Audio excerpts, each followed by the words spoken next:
بسم اللہ الرحمن الرحیم۔ سلمان ندوی صاحب کا جب سے انتقال ہوا ہے، دو طرح کی تحریریں گردش کر رہی ہیں سوشل میڈیا پر۔ ایک تو وہ ہے کہ جن میں سلمان ندوی صاحب کی بڑی تعریف کی جا رہی ہے، اور کچھ تحریریں اس طرح کی بھی ہیں کہ ان تحریروں میں سلمان ندوی صاحب کے حوالے سے ان کی جو صحیح صورتحال تھی اس کو بیان کیا جا رہا ہے کہ وہ کس طرح کے آدمی تھے۔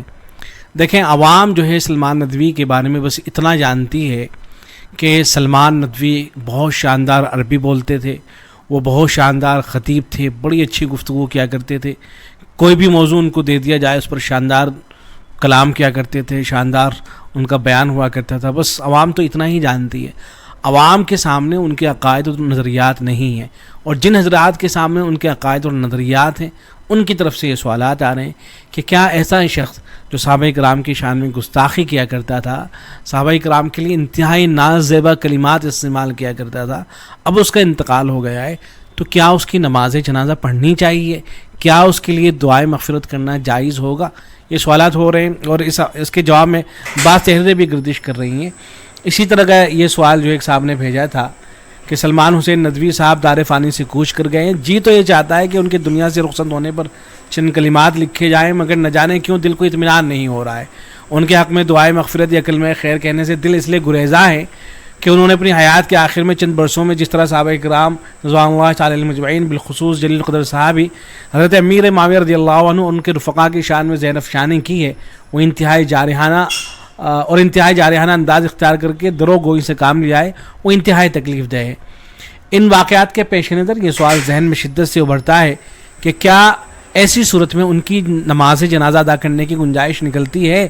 اور کیا گستاخان صحابہ کے لیے دعائیں مغفرت کی اجازت ہے؟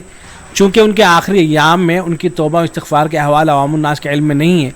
تو کیا اس مشتبہ صورتحال میں مفتیان نظام ان کی نماز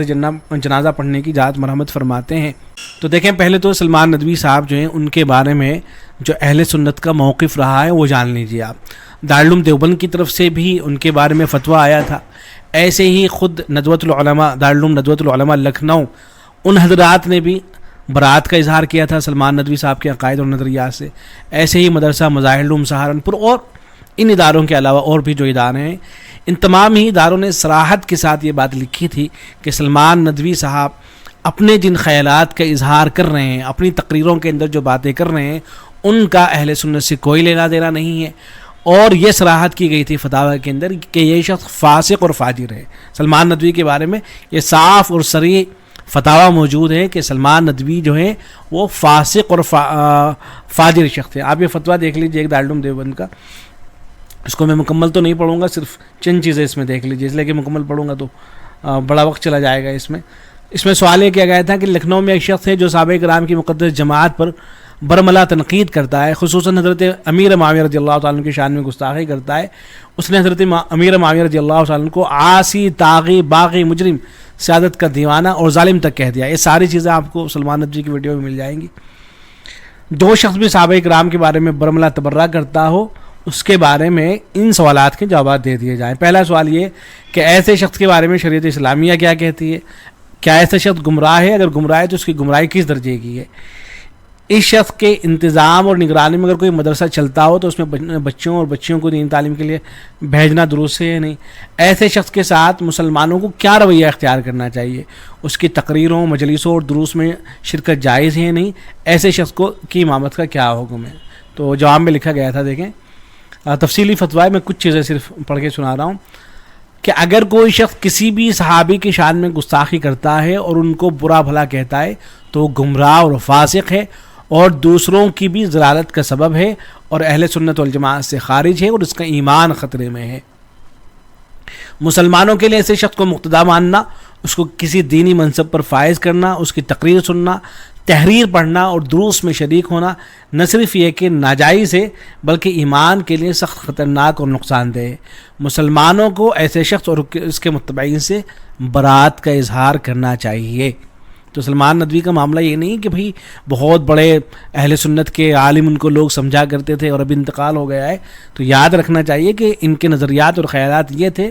کہ مسلمانوں کو ایسے شخص اور اس کے متبعین سے برات کا اظہار کرنا چاہیے۔ ایسا شخص فسق اعتقادی میں مبتلا ہے، اور فقہاء کرام نے فسق اعتقادی اور فسق عملی میں مبتلا شخص کی امامت کو مکروہ تحریمی قرار دیا ہے، لہذا مذکورہ شخص کی اقتداء میں نماز پڑھنا مکروہ تحریمی ہے، اور مسلمانوں کو ایسے شخص کے پیچھے نماز نہیں ادا کرنی چاہیے۔ جو سوالات کیے گئے تھے یہ ان کے جوابات ہیں۔ ایسے ہی مظاہر العلوم سہارنپور سے بھی فتویٰ آیا تھا کہ جو صحابہ کرام کی تنقیص اور تفسیق کا مرتکب ہو، یا ان پر طعن و تشنیع کرے، یا تاریخی روایات وہ بیانات کی بنیاد پر ان کو ہدف ملامت بنائے، وہ اہل سنہ والجماعہ سے خارج، ضال و گمراہ ہے، اور اس کے پیچھے نماز پڑھنا مکروہ تحریمی ہے۔ اس بارے میں دارالعلوم دیوبند کی مفتیان اعظام کا جاری کردہ مذکورہ فتویٰ صحابہ کرام کے بارے میں اہل سنہ والجماعہ کے نظریہ و عقیدہ و اکابر دیوبند سہارنپور کے مسلک و مشرب کا ترجمان ہے، اور ہم اس سے پوری طور پر متفق ہیں۔ ایسے ہی خود دارالعلوم ندوۃ العلماء لکھنؤ جو ہے، حضرت مولانا سید محمد رابع حسنی ندوی رحمۃ اللہ علیہ اس وقت آیات تھے، تو انہوں نے بھی سلمان ندوی صاحب کے جو نظریات تھے ان سے برات کا اظہار کیا تھا، اور صاف طور پر وہی باتیں لکھی تھی کہ بھئی ہمارا نقطہ نظر وہی ہے جو اکابر اہل علم کا نقطہ نظر رہا ہے۔ حضرت مولانا قاسم نانوتوی، حضرت مولانا رشید احمد گنگوئی اور دیگر حضرات، ان حضرات کا جو نقطہ نظر رہا ہے وہی ہمارا موقف بھی ہے، اور سلمان ندوی کے جو بیانات تھے ان سے برات کا اظہار کیا تھا۔ اور ایسا نہیں تھا کہ سلمان ندوی صرف حضرت امیر معاویہ رضی اللہ تعالیٰ عنہ کے حوالے سے اس طرح کی گفتگو کرتے ہیں، ان کی شان میں گستاخی انہوں نے کی ہو، بلکہ تقریباً ان کے نظریات وہی تھے جو شیعوں کے نظریے ہیں۔ چنانچہ انہوں نے یہ بھی لکھا تھا کہ خلافت ہتھیانے کے چکر میں حضرت ابوبکر صدیق رضی اللہ تعالیٰ عنہ اور حضرت عمر نے آخری وقت میں حضور صلی اللہ علیہ وسلم کی کھل کر مخالفت کی۔ یہ آپ پڑھ لیجئے گا ویڈیو کو جو ہے روک کر کے، اس سے پتہ چلے گا کہ سلمان ندوی صاحب کے جو ہے نظریات اور خیالات کس طرح کے تھے۔ بہرحال جو اصل سوال ہے اب اس کی طرف آتے ہیں کہ اس طرح کا آدمی جو صحابہ کرام کی شان میں گستاخی کرتا ہو تو اس کی نماز جنازہ پڑھنی چاہیے نہیں پڑھنی چاہیے؟ بھولی بھالی عوام ہوگی وہ تو نماز جنازہ میں شریک ہوں گے ظاہر ہے، لیکن سوال جو ہے جو آس پاس کے علماء ہوں گے ان سے یہ سوال ہے، چونکہ ان کے علم میں تو پہلے سے ہی بات ہوگی کہ بھئی کس طرح کے نظریات تھے سلمان ندوی کے، وہ پھر بھی اگر جا کے وہاں شرکت کرتے ہیں تو ان کو ذرا سا سوچنا چاہیے کہ اہل علم کیا لکھتے ہیں۔ بہرحال یہ سوال دیکھ لیجئے۔ سوال یہ کیا گیا کہ ہمارے یہاں ایک صاحب حضرت امیر معاویہ رضی اللہ تعالیٰ عنہ اور امی عائشہ رضی اللہ عنہ کو برا بھلا کہتا ہے، اور انتہائی نازیبہ وہ الفاظ استعمال کیا کرتا تھا، وہ مر گیا ہے، تو اس کی نماز جنازہ سنی شخص نے پڑھی ہے۔ سوال یہ ہے کہ ایسے شخص کی نماز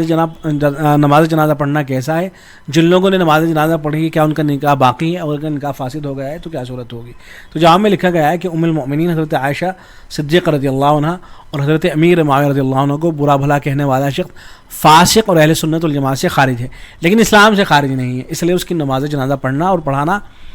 جائز ہے، اس سے کسی کے نکاح پر کوئی اثر نہیں پڑتا ہے۔ تاہم ایسے افراد کی نماز جنازہ میں مقتدیٰ لوگوں کی شرکت نہیں کرنی چاہیے۔ یعنی بھولی بھالی عوام ہوگی وہ نماز جنازہ میں شریک ہو جائے گی تو اس کو تو پتہ نہیں ہوگا نا، وہ تو یہی سمجھے گی کہ بھئی یہ خطیب تھے، ایک اچھے مقرر تھے، بظاہر مسلمانوں کے علماء میں سے معلوم ہوتے تھے، اہل سنت کے علماء میں سے، تو ہم تو اسی لیے جا رہے ہیں نماز جنازہ پڑھنے کے لیے۔ لیکن جو حضرات علماء ہوں گے جو جانتے ہیں ان کے نظریات کو، تو ان کو تو بالکل شرکت نہیں کرنی چاہیے۔